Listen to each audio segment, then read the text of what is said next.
तेरा मेरे साथ रह के आज के एपिसोड में हम देखेंगे कि आशी जब कमरे में आती है तो उसके पैर पापड़ और चिप्स में पड़ जाते हैं।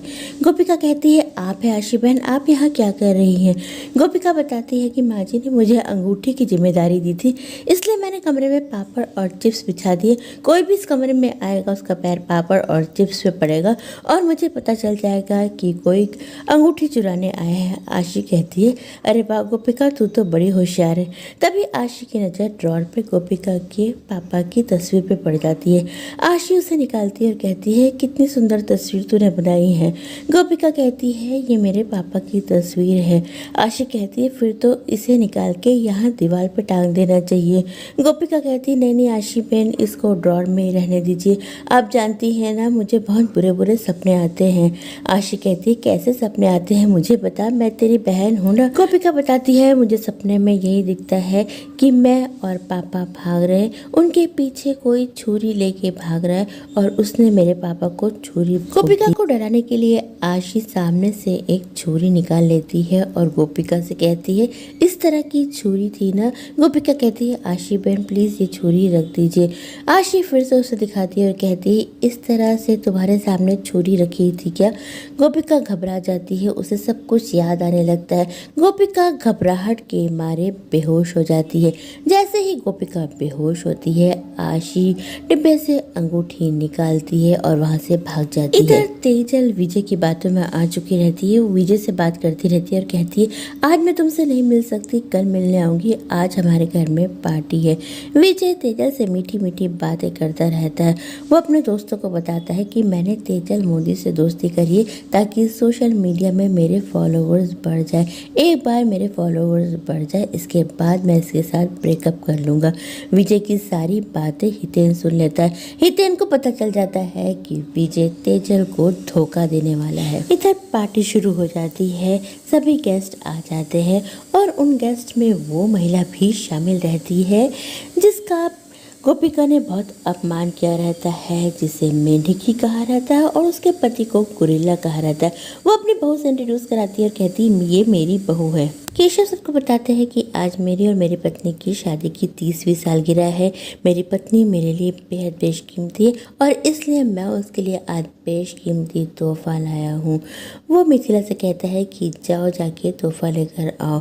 मिथिला कहती है, गोपिका बहू जल्दी से आओ और अंगूठी लेकर आओ। मिथिला बताती कि हर साल ये तोहफा मैं देती थी, लेकिन आज मेरी बड़ी बहू गोपिका ये तोहफा देगी।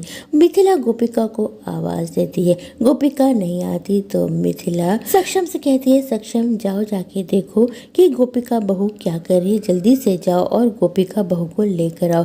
सक्षम गोपिका को ढूंढने के लिए चले जाता है। इधर गोपिका कमरे में बेहोश पड़ी रहती है।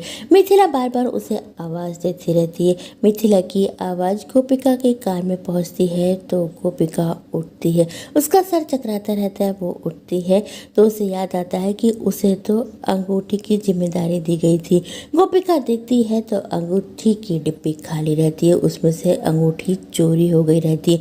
गोपिका घबरा जाती है और सोचती है, हे भगवान ये क्या हो गया, अंगूठी तो चोरी हो गई। माँ जी ने मुझ पे कितना विश्वास किया था, उन्होंने मुझसे कहा था कि मुझे अंगूठी संभाल के रखनी है, लेकिन अंगूठी तो चोरी हो गई। अब मैं क्या करूँगी? मुझे जल्दी से जाके माँ जी को सब कुछ बताना पड़ेगा।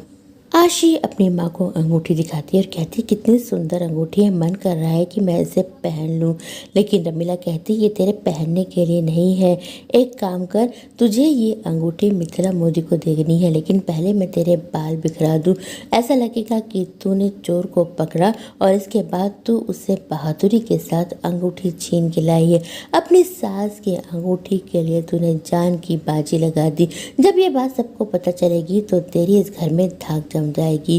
वो आशी से कहती है, लेकिन रुक, पहले मुझे तेरे हाथ में कुछ खरोचे डालनी पड़ेगी। आशी घबरा जाती है और कहती, माँ तुम क्या कह रही हो? रमीला कहती है कि मुझे एक पिन दे। रमीला एक पिन उठा के लाती है और कहती है, आशी मुझे तेरे हाथ में कुछ खरोचे बनानी पड़ेगी। आशी घबरा जाती है और कहती है, नहीं माँ प्लीज ऐसा मत करो। रमीला कहती है, मुझे ऐसा करना ही पड़ेगा। आशी कहती है, मैं स्केच पेन से निशान बना लेती हूँ। रमीला कहती है, मिथिला मोदी इतनी चालाक है, 1 मिनट मिनट में जान जाएगी कि ये निशान स्केच पेन के मुझे असली निशान बनाने पड़ेंगे। रमीला आशी के हाथ में निशान बनाने की कोशिश करती है। आशी जोर से उसे झटका देती है तो अंगूठी उसके हाथ से गिर के जमीन पे चली जाती है। अंगूठी जमीन पे गिरने के बाद लुढ़कती हुई पहुंच जाती है वेन्यू पे, जहां सभी लोग खड़े रहते हैं। आशी और रमीला दोनों अंगूठी का पीछा करते करते वेन्यू पहुंच जाती है। आशी और रमीला देखती है कि अंगूठी तो चिराग के पैर के सामने पड़ी हुई है। आशी और रमीला दोनों अंगूठी उठाने जाती है, तभी एक वेटर का पाँव अंगूठी में पड़ जाता है और अंगूठी पहुंच जाती है जूस के गिलास में। अंगूठी एक जूस के गिलास में गिर जाती है। आशी और रमीला सब कुछ देखती रहती है, लेकिन अब उस गिलास से अंगूठी को दोनों कैसे निकालें। वो दोनों वेटर का पीछा करती है। वेटर गिलास लेके ऊपर चला जाता है और एक और वेटर से टकरा जाता है और गिलास गिर जाती है। अंगूठी पहुंच जाती है एक पेड़ की डगाल पे। अंगूठी एक पेड़ की डगाल पे लटक जाती है। आशी और रमीला दोनों को दिख जाता है कि अंगूठी तो एक पेड़ की डगाल पे है और डगाल बहुत ऊंची वाली है। अब वहां से अंगूठी निकाले तो निकाले कैसे। इधर सक्षम कमरे में पहुंचता है तो देखता है कि कमरे में कोई भी नहीं है।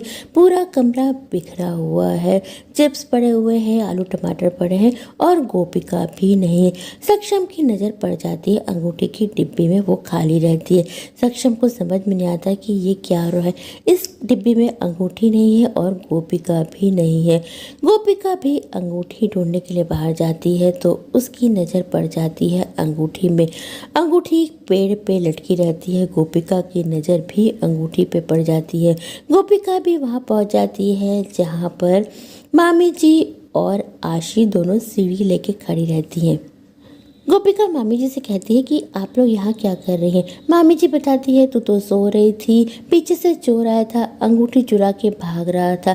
बेचारी आशी ने उसे पकड़ने की कोशिश करी तो अंगूठी पेड़ की डगाल में गिर गई है। एक काम कर, तू सीढ़ी चढ़ के अंगूठी निकाल दे।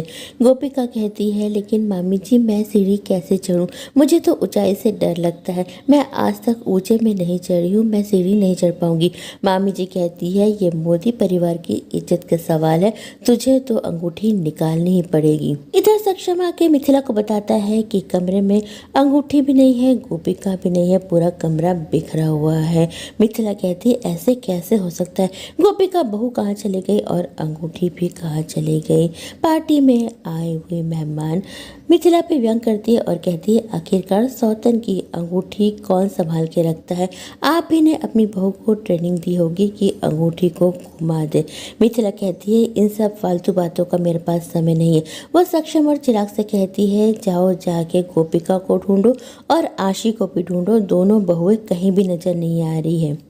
गोपिका डरते डरते सीढ़ी चढ़ जाती है। मामी जी उससे कहती है कि जल्दी से अंगूठी हमें दे दे। गोपिका सोचती है नहीं मैं ऐसा नहीं कर सकती। गोपिका अंगूठी को कस के पकड़ के रखती है और कहती है नहीं मामी जी मैं ये अंगूठी आपको नहीं दे सकती। गोपिका कहती है मुझसे एक बार गलती हो चुकी है, मुझसे एक बार ये अंगूठी गुम हो चुकी है, अब ये अंगूठी मैं माँ जी को ही दूंगी। ये बात सुन के मामी और आशी दोनों को बहुत गुस्सा आता है। मामी और आशी गोपिका की सीढ़ी खींच लेती हैं। तो दोस्तों ये एपिसोड यही ख़त्म हो जाता है। अगर आपको हमारी अपडेट पसंद आई हो तो हमारे चैनल को लाइक शेयर सब्सक्राइब करना ना भूलिए। कल हम फिर मिलेंगे, तब तक के लिए बाय।